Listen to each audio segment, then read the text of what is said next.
आमच्या बाबासाहेब आंबेडकरांपासून आमच्या इतर सर्व नेत्यांनी जे काही विचार मांडले या महाराष्ट्रासाठी, हे जर आपण विसरणार असू, हे जर पुसले जाणार असतील, कशासाठी खस्ता खाल्ली या लोकांनी? हो,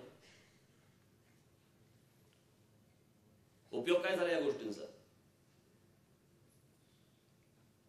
हे माझ्यासमोर इथे आमचे आशिष शेलार बसलेले आहेत, आमचे मित्र आहेत, पण ते भारतीय जनता पक्षाचे आहेत. कर्नाटकामध्ये भारतीय जनता पक्ष वेगळी भूमिका घेणार, गुजरातमध्ये वेगळी भूमिका घेणार.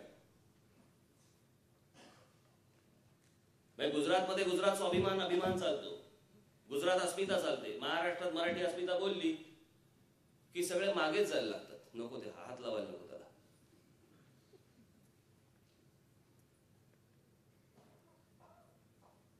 मी आता या ऑगस्ट मध्ये मुद्दामून मी गुजरातच्या दौऱ्यावरती जाणार आहे. आता जे मी ऐकतोय फक्त की गुजरातमध्ये या प्रकारची प्रगती झाली, या गोष्टी केल्या, या भाषेविषयी चालू आहेत, कर्नाटकामध्ये चालू आहेत, तिथेही जाणार आहे मी.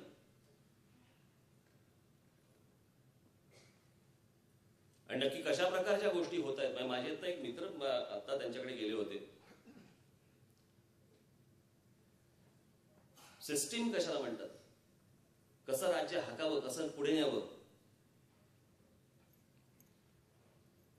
ते गेले त्यांच्याकडे, बसले समोर.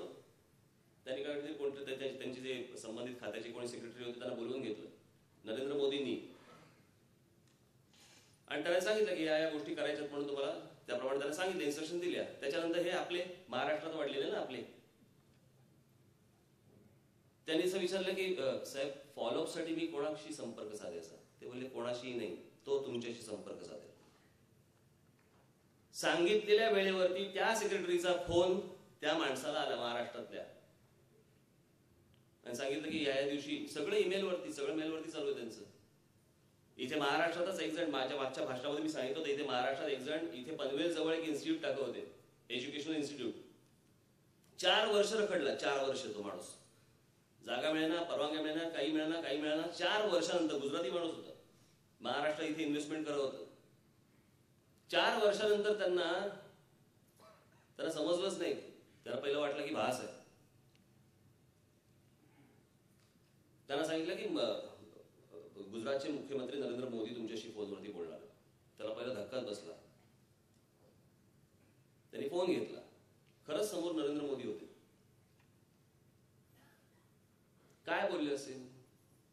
मग किती बाकीच्या राज्यांमध्ये देखील काय काय प्रकारच्या गोष्टी चालू आहेत त्याच्यावरती कसं बारीक लक्ष असतं बघा, कानावरती कशा बातम्या येत असतात आणि त्याच्याप्रमाणे पुढे कसं जायचं.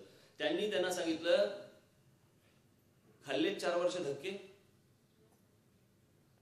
आता या गुजरातमध्ये तुम्ही सांगाल तिकडे जमीन देतो, तुम्ही सांगाल ते इन्फ्रास्ट्रक्चर देतो, तुम्ही इथे इन्स्टिट्यूट टाका. ते गेले तिकडे, आणि या आमच्या लोकांना काही पडलेली नाही, ना भाषेची, ना राज्याची, ना कशाची. इथून फक्त पिकवायचं, बनवायचं, तयार करायचं आणि दिल्लीला पाठवून द्यायचं.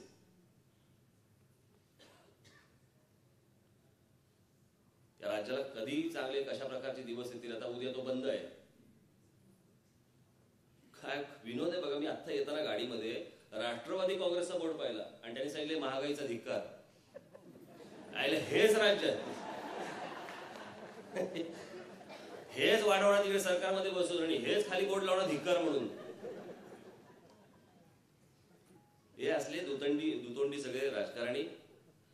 या सगळ्या महाराष्ट्राचा इतिहास काय प्रकारे होता हे सगळे या अशा प्रकारच्या पुस्तकांमधून तुम्हाला अनुभवायला मिळेल.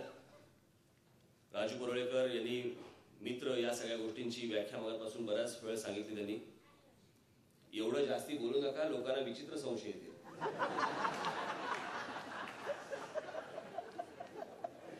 काय हल्ली जमानात फिरलेला आहे साला, काय साला कोणी खांद्यावर हात टाकला तरी अच्छा करून बघतात.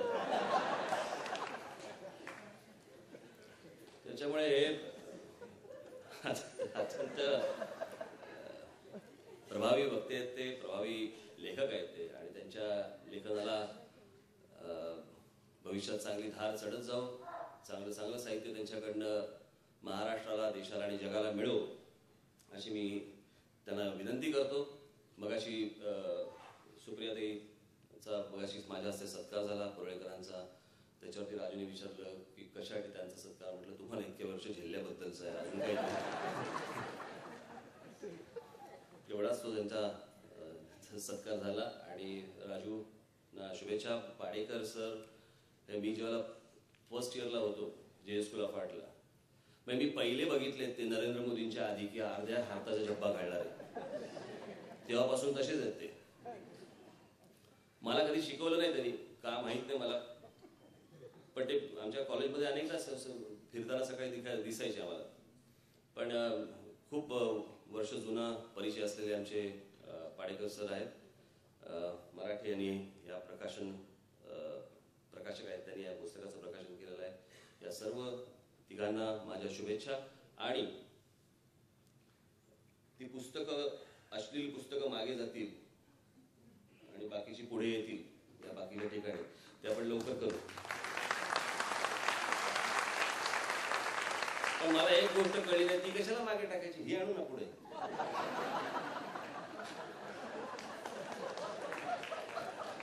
सगळं असं दिसलं पाहिजे ना लोकांना. उगाच आपलं काहीतरी मागे करा, पुढे करा, आपण आपली पुढे आणू. तर हा मी त्यांना लवकरच शब्द देतो, ती पुस्तकं पुढे येतील आणि राजूंना परत नवीन असंख्य प्रकारचं साहित्य राजूकडे लिहिलं जाईल अशी एक आशा अपेक्षा बाळगतो आणि आपल्या सर्वांची मी रजा घेतो. धन्यवाद. जय हिंद, जय महाराष्ट्र.